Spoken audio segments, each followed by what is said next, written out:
ಸರ್ಕಾರಿ ಶಾಲೆಗಳು ಮುಚ್ಚುವ ಹಂತ ತಲುಪಿದ್ದು ಅದನ್ನು ಉಳಿಸಿ ಬೆಳೆಸುವ ಕಾರ್ಯಕ್ಕೆ ಸಮಾಜದ ಎಲ್ಲರೂ ಕೈಜೋಡಿಸಬೇಕೆಂದು ಉದ್ಯಮಿ ಹಾಗೂ ಸಮಾಜ ಸೇವಕ ಗಿರೀಶ್ ಮಲ್ಲಪ್ಪ ಮೋರಿಕಲ್ಲು ಹೇಳಿದ್ದಾರೆ. ಶನಿವಾರ ಐಗೂರಿನ ಸರ್ಕಾರಿ ಪದವಿಪೂರ್ವ ಹಾಗೂ ಪ್ರೌಢಶಾಲೆಯ ಸಭಾಂಗಣದಲ್ಲಿ ತಾಲೂಕು ಪತ್ರಕರ್ತರ ಸಂಘದ ಆಶ್ರಯದಲ್ಲಿ ಏರ್ಪಡಿಸಿದ್ದ ಪತ್ರಿಕಾ ದಿನಾಚರಣೆಯನ್ನು ಉದ್ಘಾಟಿಸಿ ಅವರು ಮಾತನಾಡಿದರು. ಗ್ರಾಮಾಂತರ ಮಟ್ಟದಿಂದ ಬಂದಿರುವ ವಿದ್ಯಾರ್ಥಿಗಳು ದೊಡ್ಡ ಮಟ್ಟದ ಸಾಧನೆ ಮಾಡಿದ್ದಾರೆ. ನಿರಂತರ ಶ್ರಮ ಹಾಗೂ ಅಧ್ಯಯನದ ಮೂಲಕ ಅತ್ಯುನ್ನತ ಸಾಧನೆ ಮಾಡಬಹುದು. ಈ ನಿಟ್ಟಿನಲ್ಲಿ ವಿದ್ಯಾರ್ಥಿಗಳು ತಮ್ಮ ಮೊಬೈಲ್ಗಳಿಗೆ ವಿಶ್ರಾಂತಿ ನೀಡಿ ಓದಿನ ಕಡೆಗೆ ಹೆಚ್ಚು ಗಮನ ಹರಿಸಬೇಕೆಂದು ಸಲಹೆ ನೀಡಿದರು.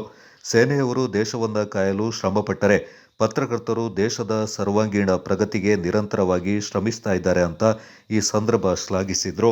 ಸರ್ಕಾರಿ ಶಾಲೆಗಳು ಹಾಗೂ ಗ್ರಾಮೀಣ ಪ್ರದೇಶದ ವಿದ್ಯಾರ್ಥಿಗಳು IAS, IPS ಸೇರಿದಂತೆ ಸ್ಪರ್ಧಾತ್ಮಕ ಪರೀಕ್ಷೆಗಳಿಂದ ಆಯ್ಕೆ ಮಾಡಿಕೊಂಡಲ್ಲಿ ಅಂತಹ ವಿದ್ಯಾರ್ಥಿಗಳಿಗೆ ಎಲ್ಲ ರೀತಿಯ ಸಹಾಯ ಮಾಡಲು ತಾವು ಸಿದ್ಧವಿರುವುದಾಗಿ ಈ ಸಂದರ್ಭ ತಿಳಿಸಿದರು. ಕೊಡಗು ಪತ್ರಕರ್ತರ ಸಂಘದ ಕ್ಷೇಮಾಭಿವೃದ್ಧಿ ಸಮಿತಿ ಅಧ್ಯಕ್ಷ GV ರವಿಕುಮಾರ್ ಮಾತನಾಡಿ, ಸಮಾಜದ ಅಂಕು ಡೊಂಕುಗಳನ್ನು ತಿದ್ದುವ ಮೂಲಕ ಜಾಗೃತಿ ಮೂಡಿಸುವ ಕೆಲಸ ಮಾಡ್ತಾ ಇದೆ. ಅತ್ಯುತ್ತಮ ಶಿಕ್ಷಣದೊಂದಿಗೆ ಜೀವನ ರೂಪಿಸಿಕೊಳ್ಳಲು ವಿದ್ಯಾರ್ಥಿಗಳು ದಿನನಿತ್ಯ ಪತ್ರಿಕೆಗಳನ್ನು ಓದುವ ಹವ್ಯಾಸವನ್ನು ಬೆಳೆಸಿಕೊಳ್ಳಬೇಕೆಂದು ಸಲಹೆ ನೀಡಿದರು.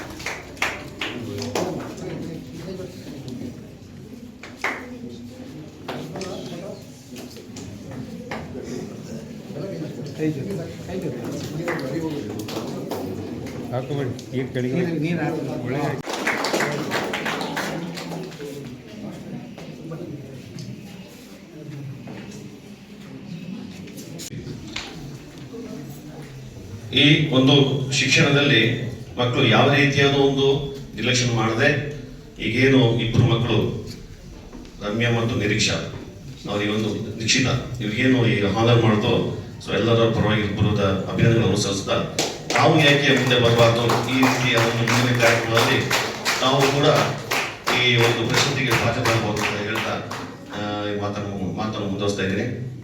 ಶಿಕ್ಷಣಕ್ಕೆ ಬಹಳಷ್ಟು ಉತ್ತೇಜನ ಕೊಡ್ತಾ ಇದೆ ಕೊಡಗು ಪತ್ರಕರ್ತರ ಸಂಘದ ಸೋಮಪೇಟೆ ಘಟಕ.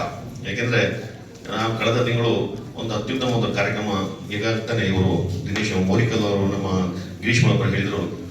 IAS, IPS ವಿದ್ಯಾರ್ಥಿಗಳಿಗೆ ಸುಮಾರು ಸಾವಿರಾರು ವಿದ್ಯಾರ್ಥಿಗಳು ಆ ಕಾರ್ಯಕ್ರಮ ಭಾಗವಹಿಸಿದ್ದವು. ನಾವು ಹೋಗಿದ್ದ ಕಾರ್ಯಕ್ರಮಕ್ಕೆ ಉದ್ಯೋಗವನ್ನು ಕಲಿತಿದ್ದಾರೆ.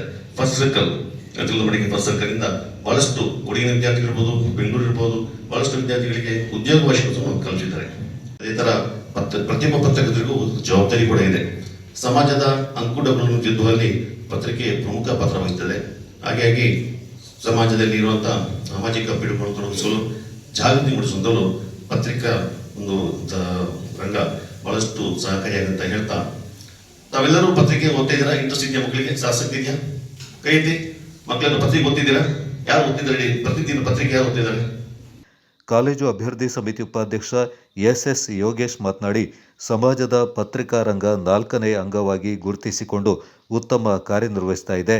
ಗ್ರಾಮೀಣ ಪ್ರದೇಶಗಳ ಜನರ ಮತ್ತು ವಿದ್ಯಾರ್ಥಿಗಳ ಉನ್ನತ ಭವಿಷ್ಯ ನಿರ್ಮಾಣ ಮಾಡುವಲ್ಲಿ ಪತ್ರಿಕಾ ರಂಗದ ಕೊಡುಗೆ ಅಪಾರ ಎಂದು ಹೇಳಿದರು.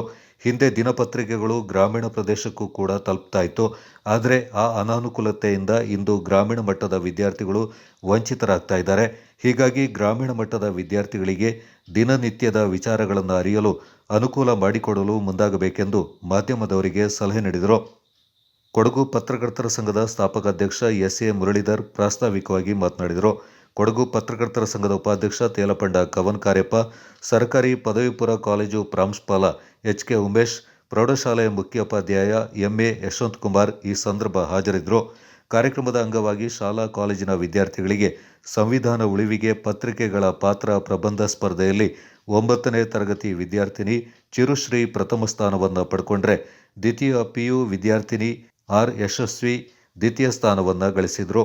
ಕಳೆದ ಸಾಲಿನಲ್ಲಿ ದ್ವಿತೀಯ PUCಯಲ್ಲಿ ಅತ್ಯಧಿಕ ಅಂಕ ಗಳಿಸಿದ ವಿದ್ಯಾರ್ಥಿನಿ HR ರಮ್ಯಾ ಹಾಗೂ 10ನೇ ತರಗತಿಯಲ್ಲಿ ಹೆಚ್ಚು ಅಂಕ ಗಳಿಸಿದ PC ನಿಕ್ಷಿತ್ ಅವರನ್ನು ಸನ್ಮಾನ ಮಾಡಲಾಯಿತು.